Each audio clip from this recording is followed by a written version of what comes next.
Apa kabar semuanya? Kembali lagi di 8 Film. Melanjutkan cerita sebelumnya, di mana Bogiem sang dewa gunung menghunuskan pedang ke arah Jinso. Yang mana ternyata pedang ini adalah pedang yang sama yang telah membunuh wanita yang ia cintai.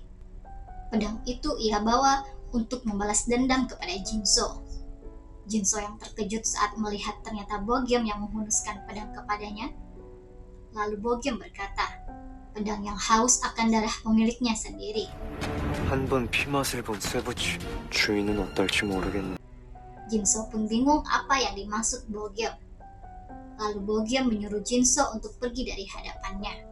Setelah Jinso pergi, Pak Wakil Kepala Sekolah yang juga ada di sana mencoba meyakinkan Bogiem jika Jinso adalah pria yang baik dan tidak ada hubungan dengan masa lalu. Tugas Dewa Gunung adalah menjaga gunung, bukan menghukum orang lain. Tapi Bogiem tidak peduli. Ia akan membalas dendam kepada Jinso yang telah membunuh kekasihnya. Saat sedang makan kek bersama, Jinso tersenyum melihat kekasihnya itu yang makan belepotan dan segera membersihkan mulut Hena. Lalu Jinso mengungkapkan jika ada yang aneh kepada Bogiem. Rasanya dia seperti orang yang berbeda. Namun Hena berpikir, mungkin Bogiem kesal karena Jinso yang tidak membawa apapun saat berkunjung ke sana. Di jalan pulang, Jinso dan Hena bertemu dengan seekor anjing. Namun anehnya, anjing itu malah seperti takut melihat Hena. Tidak seperti biasanya yang malah lari mendekati Hena. Menurut Jinso, ini mungkin karena kutukan Hena yang telah terangkat. Keesokan harinya, Hena teringat jika mereka berdua mau berkencan ke taman hiburan. Namun kencan mereka ternyata gagal karena tiba-tiba Hena jatuh sakit. Awalnya Hena bersikeras untuk tetap pergi, namun Yuna melarangnya.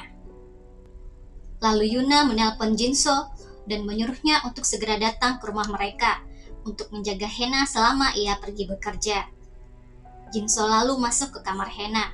Hena mengira ia sedang bermimpi kalau Jinso ada di sampingnya dan langsung menyuruh kekasihnya itu untuk tidur di sampingnya. Akhirnya Jinso pun tertidur di samping kekasihnya itu. Sampai kemudian Hena terbangun dan ia sadar itu semua bukanlah mimpi.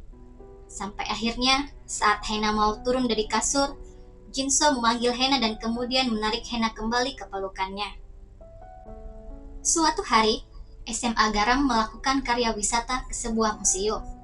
Bu Cheon melihat Hena yang sedang flu dan di sana juga ia melihat Jinso yang juga ikutan flu. Hingga ia berpikir apa Hena yang telah menularkan kepada Jinso. Lalu setelah itu Min Ji-ang perhatikan Jinso dan Hena dari kejauhan. Ia terus memperhatikan kedua pasangan itu, hingga tanpa disadari Yul ada di sampingnya. Lalu Yul mengira bahwa Ji-a yang cenayang tahu kalau kedua guru mereka tengah berkencan, namun masih merahasiakannya saat ini. Dahulu ternyata Min Ji-a atau Choyong adalah seorang istri dari kerabat kerajaan. Selama suaminya bekerja, ia selalu ditemani oleh pelayan setianya bernama Maksun, yang tak lain adalah Hena. Di rumah nyonyanya itu, Maksun bertemu dengan pengawal kerajaan bernama Sohyun yang tak lain adalah Jinso. Meski keduanya dari kalangan yang berbeda, mereka berdua saling jatuh cinta. Sohyun menerima Maksun apa adanya. Sampai suatu hari, suami Choyong pun dikabarkan telah dibunuh saat ditangkap karena merencanakan pengkhianatan kepada kerajaan. Choyong sebagai istri pun harus segera ditangkap meski ia sedang hamil.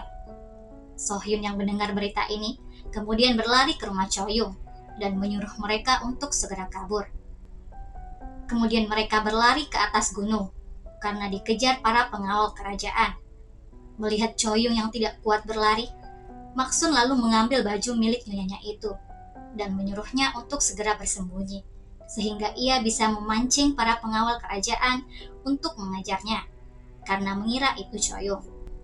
Choyong yang merasa khawatir kepada Maksun, menyuruh Sohyun untuk segera mengikutinya. Namun saat Choyong berlari untuk bersembunyi, ia justru terjatuh dan terbentur di batuan. Hal itu membuat bayi yang ada di dalam kandungannya pun tewas. Sementara Maksun akhirnya tertangkap oleh pengawal kerajaan. Saat ia hendak dibunuh, tiba-tiba Sohyun datang dan segera menyerang semua pengawal kerajaan dan menyuruh Maksun untuk pergi menjaga Choyong. Tapi Maksun merasa cemas akan terjadi sesuatu kepada Sohyun. Lalu mereka berpelukan dan berjanji akan bertemu lagi. Dewa Gunung menemukan Choyong yang sedang pingsan.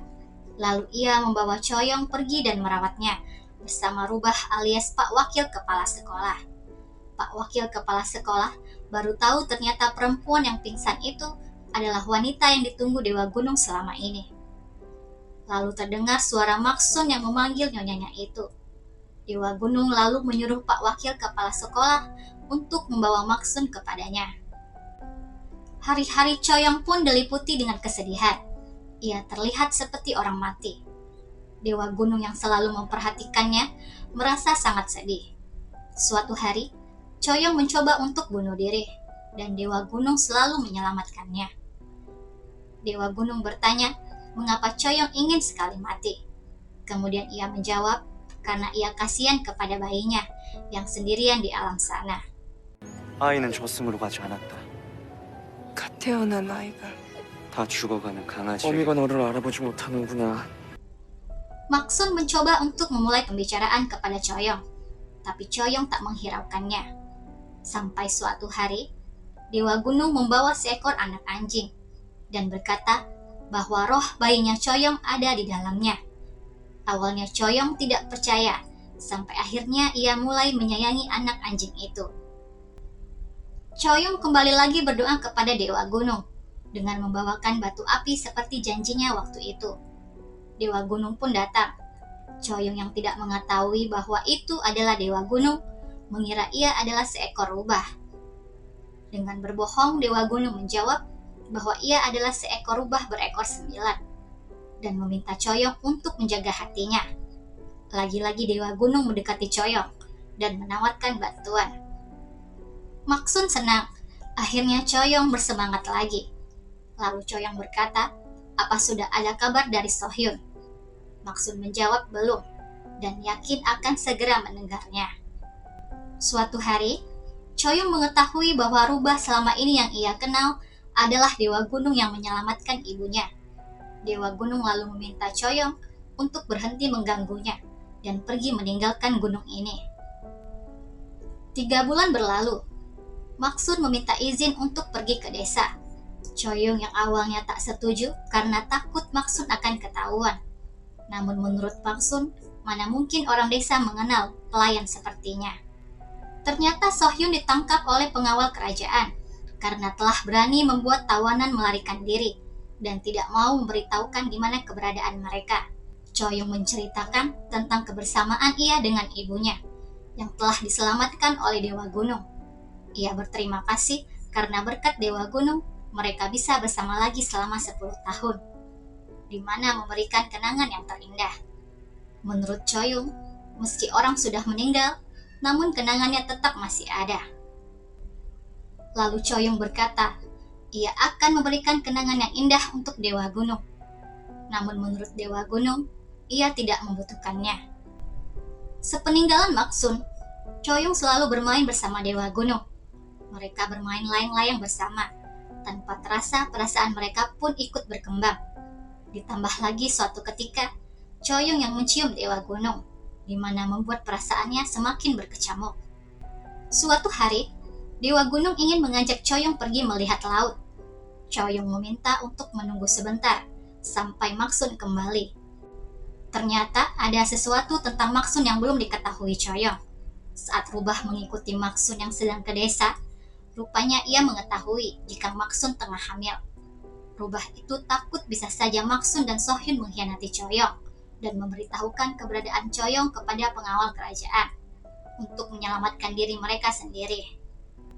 Menurut Dewa Gunung, Maksun bisa dipercaya sehingga ia tidak memberitahukan hal ini kepada Choyong. Sambil menunggu kedatangan Maksun, Dewa Gunung kemudian memberikan syal agar Choyong aman dari angin laut yang kencang. Tiba-tiba Dewa Gunung mendengar para pengawal kerajaan mendatangi tempat persembunyian mereka. Dewa Gunung langsung meminta Choyong untuk segera bersembunyi, sementara ia menghadang para pengawal kerajaan. Namun rupanya para pengawal itu melihat Choyong dan langsung mengejarnya. Dewa Gunung kembali mengejar pasukan pengawal dan melihat shawl yang ia berikan untuk Choyong terkena panah dan terjatuh di tanah. Tiba-tiba pasukan kerajaan sudah mengepung Dewa Gunung dan meminta Dewa Gunung untuk memberitahu di mana Choyong dan anaknya. Jika tidak, ia akan dibunuh. Seketika panah para pengawal kerajaan menuju ke arah Dewa Gunung. Namun dengan kekuatannya, anak panah itu malah berbalik ke arah mereka sendiri. Dari kejauhan Dewa Gunung melihat Choyong telah berada di pinggir tebing bersama Maksun dan juga Sohyun yang sedang menghunuskan pedangnya ke arah Choyong. Tiba-tiba seorang pengawal menghujani pedangnya ke arah Dewa Gunung dan bertepatan pada saat itu juga Choyong tertusuk pedangnya Sohyun dan kemudian ia terjatuh dari atas tebing. Melihat hal itu, Dewa Gunung pun murka dan menyingkirkan semua pengawal. Dan kemudian ia berlari menuju tempat di mana Choyong terjatuh. Ternyata Choyong telah tewas. Dewa Gunung pun menangis sesenggukan di hadapan jasad Choyong. Lalu Dewa Gunung teringat akan perkataan Choyong sebelum mereka berpisah. Choyong mengatakan, jika ia bersembunyi terlalu lama atau tak muncul, ia meminta Dewa Gunung untuk melupakannya. 나의 선시가 끝난 후에도 나오지 않고 제가 너무 오래 숨어있던 저를 잊으십시오. Betapa sedihnya Dewa Gunung saat itu. Bahkan sampai saat ini, ia masih menyimpan dendam kepada orang-orang yang telah membunuh orang yang ia cintai. Di masa sekarang, Bogyeom lalu datang ke rumah sakit hewan yang sedang merawat pamannya Hena. Di sana ia membuat pamannya Hena tiba-tiba mati. Ikutin terus channel ini ya. Kamsahamnida.